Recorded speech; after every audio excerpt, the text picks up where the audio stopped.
要求は一つだ。そしてプラスのランク、あと少しでプラスのランク、あと少し。要求は一つだ。圧倒的な実力を示せ。行儀のいい無能ならいらん。Akhirnya Om Kafka is back, guys. Siapa yang kangen sama om-om buncit keselak serangga jadi kaiju overpower? Coba absen di bawah, cuy. Setelah menunggu 1 tahun penuh, akhirnya anime ini lanjut ke season keduanya. Biar WAM 2 semakin semangat, gas di push dulu tombol subrek, like, dan aktifin lonceng notifikasi di bawah. Oh ya, sekalian juga dipencet itu tombol beri hype dengan cara geser kolom komentar ke kanan jika ada. So, tanpa berlama-lama lagi, mari kita lanjutkan Kaiju Hachigo season kedua episode pertama.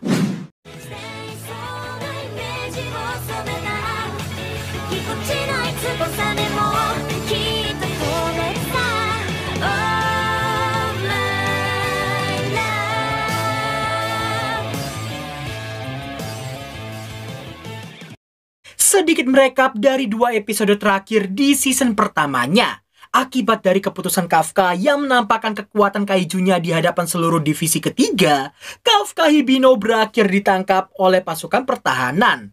Bersyukurnya aja dia dibiarkan hidup dan diharuskan membuktikan bahwa dirinya memang berada di pihak manusia.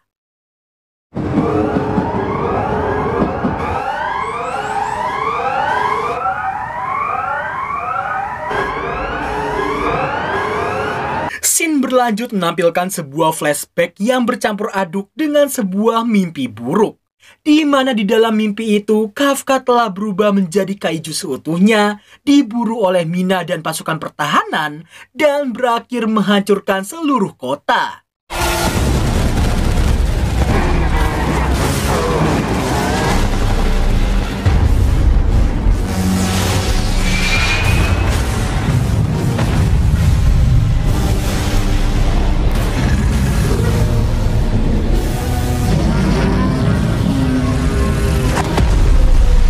Setelah tahu semua itu hanya mimpi, Kafka jadi lega dibuatnya. Scene lalu berpindah ke markas Tachikawa. Pemandangan mengerikan pasca insiden sebelumnya masih dapat terlihat dengan sangat jelas. Kita pun diperlihatkan Kapten Mina yang mendatangi TKP sewaktu Kafka melindungi beberapa prajurit dalam wujud kaijunya. Gak lama kemudian Hoshina datang melaporkan bahwa Kafka yang masih ditahan dan belum tahu apa yang akan terjadi ke depannya.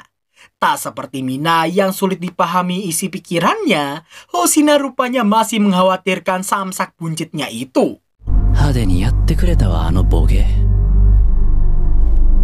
Sementara itu nampak Ichikiwir dan Furuhashi yang OTW ke suatu tempat.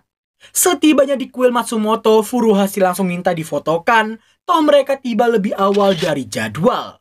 Setelah itu, keduanya terlihat duduk di taman, sembari membicarakan kekhawatiran mereka tentang Kafka. Kaijuになった直後に先輩が聞いてきたことを思い出しちゃって。俺これからどうなるんだろう。防衛隊になれそうってあの顔で。最強だわそのメンタル。死んでも戻ってきますよ。だな。Selepas beristirahat, keduanya kembali melanjutkan perjalanan menuju divisi keempat markas Matsumoto. Dalam hati, Ichikiwir berniat jadi lebih kuat agar dirinya bisa melindungi Kafka di lain waktu. Di saat yang bersamaan, nampak Hikaru yang gabut nge-scroll line divisinya. Dan ya, sama seperti Ichikiwir tadi, Hikaru yang telah melihat amukan kaiju nomor 8 secara langsung membuatnya termotivasi untuk jadi lebih kuat supaya bisa menghentikannya. Gak lama berselang, wakil kapten divisi pertama Hasegawa Eiji datang mengajaknya menemui sang kapten di ruangannya. Diketahui divisi pertama adalah divisi terkuat di seluruh Jepang. Yang bahkan sewaktu dia masih tinggal di Amerika aja, nama mereka juga terdengar sampai sana. Sesampainya di depan ruangan, Kikoru merasa tegang karena di balik pintu ini ada sang kapten divisi terkuat seantero negeri.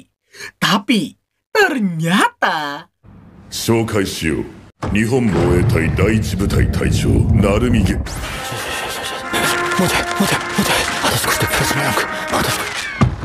Lah ngapa gua ada di situ ya? hancur sudah image terkuat dalam benak Kikoru. Pak Hasegawa lalu masuk untuk memberi pelajaran pada kaptennya dengan cara menendangnya hingga mengenai PS5-nya. Gak cukup sampai sana aja, bahkan ketika Kapten Wibu no Lab-nya itu menolak membersihkan ruangan dan malah melemparkannya padanya, seketika itu pula Narumi langsung dipegangi dan beberapa anggota masuk untuk membersihkan tanpa terkecuali. 隊長の鳴海だ。よろしく頼む。どうしよう。全く尊敬の念が湧いてこない。 Setelah Narumi berubah sikap saat menyebut nama Pak Isao, barulah Kikoru memberi hormat padanya. Melihatnya yang terlalu formal, Narumi ngasih tahu dia nggak butuh salam formal seperti itu. Namun ketika dia yang mau memberitahu tentang satu hal yang bisa diharapkan darinya, kebetulannya sirine kemunculan kaiju berbunyi dan hal tersebut diniatkan menjadi contoh sekaligus jawaban untuk kata-katanya tadi.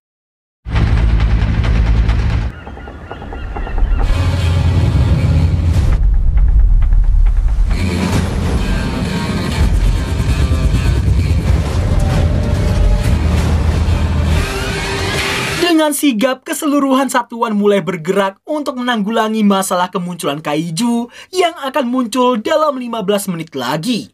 Para warga pun nampak dievakuasikan dan tepat ketika sang kaiju telah muncul, berbagai macam kendaraan dan senjata berat telah bersiap untuk menahannya.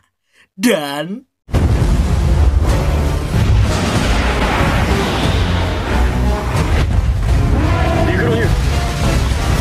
進路を北西に誘導成功。 meski awalnya mereka berhasil mengubah arah kaiju itu, tapi sayang terjadi hal yang tidak terduga hingga memaksa Kapten Narumi memberi instruksi secara langsung. Dengan tenang dia memerintahkan Shinonome, Miyake, dan juga Tachibana untuk menuju Osanbashi. Sedangkan Hasegawa disuruh untuk tetap di dermaga Daikoku dan menahan kaiju itu sekuat tenaga.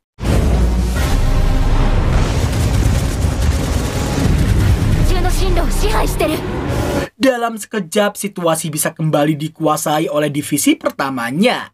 Kikoru yang melihat hal itu pun hanya bisa terperangah kagum dibuatnya. Bukan itu aja, lebih hebatnya lagi setiap anggota divisi pertama punya spesifikasi yang sangat luar biasa. Setelah mendapat laporan situasi di lapangan, sudah waktunya sang kapten untuk beraksi. Shinomiya Kikoru, 礼儀も身なりも僕は君に求めない。要求は一つだ。 Shiz, gelo! Setelah mengatakan hal gantung tapi keren kayak tadi, Narumi napak terjun payung untuk mengalahkan targetnya. Sampai akhirnya...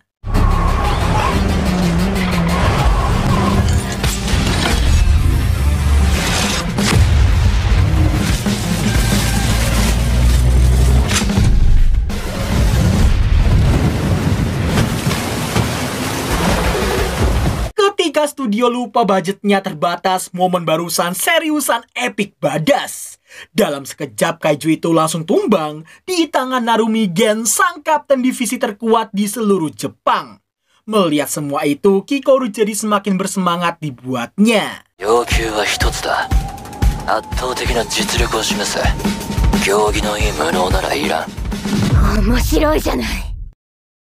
Beberapa waktu kemudian, Narumi amat sangat kesal karena pencapaian dan momen epiknya kemarin tertutupi oleh berita Kapten Mina seolah dirinya lah yang telah mengalahkan kaiju itu. Meski sempat kagum dengan sosok kapten sementaranya itu, tapi kini di hadapannya cuma ada Kapten Dungu yang iri dengki dengan Kapten Mina dengan segala pencapaiannya. Di saat Kikoru yang mengingatkannya untuk mengangkat telepon itu, Narumi menggampangkan bakal menyindir Pak Isao dan Pak Hasegawa yang kegilaan rapat yang sangat membosankan baginya. Tapi, tiba-tiba...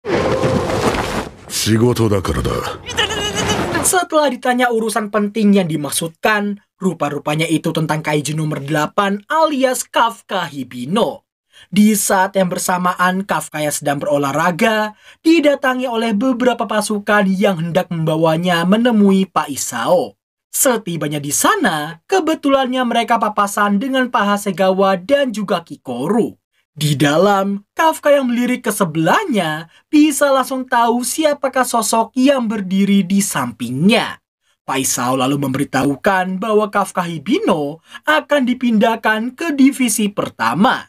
Adapun tujuannya ialah mengkolaborasikan antara kaiju terkuat sepanjang sejarah dengan kapten divisi terkuat untuk menciptakan divisi yang takkan terkalahkan oleh bencana apapun. Meskipun dalam hati Kafka tak ingin dibutuhkan sebagai kaiju nomor 8, tapi untuk sekarang dia harus bertahan dulu. Emang agak lain nih kapten, sumpah. Bukan hanya menolak usulan komandan tertingginya, tapi bahkan dia juga bersikap sok kepedean karena kekuatannya yang kelewat OP. Di saat dia yang mau pergi, Pak Isao menekankan kekuatan Narumi saja takkan cukup ke depannya. Karena kasus terencana kaiju nomor 9 sebelumnya, hal tersebut menyadarkan bahwa yang berkembang bukan hanya umat manusia saja. Para kaiju di era ini jelas sangat berbeda dari sebelumnya. Pak Isao khawatir kesombongan mereka akan membawa malapetaka ke depannya. Narumi diyakinkan bahwa mereka juga harus bisa berevolusi dan tidak terus menjadi katak dalam tempurung. Mendengar semua itu, Narumi akhirnya mengutarakan ide alternatifnya, yakni menghabisi kaiju nomor 9 dan menjadikannya sebagai senjatanya. Tapi tentu saja hal tersebut akan dibiarkan oleh Kafka yang mengaku masih belum boleh mati.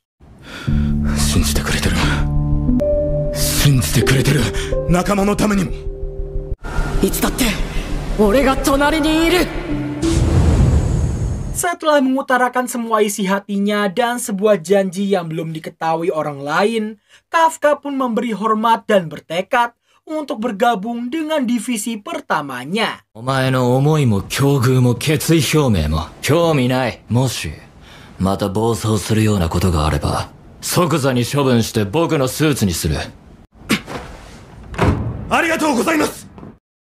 Kembali ke markas Tachikawa, nampak Hoshina yang melaporkan tentang bergabungnya Kafka ke divisi pertama. Minaya merasa juga harus berjuang lebih keras, mengajak Hoshina untuk sparring dengannya. Di lain hari, Kikoru nampak berkemas sembari memandangi foto mendiang ibunya.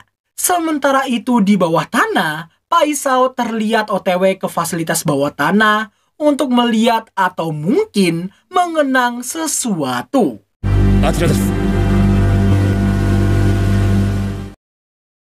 Scene kemudian menampilkan gempa yang terjadi secara tiba-tiba. Di tengah orang-orang yang mengira itu cuma gempa biasa, namun tanpa disangka-sangka gempa kecil itu berubah menjadi sebuah bencana yang sangat mengerikan.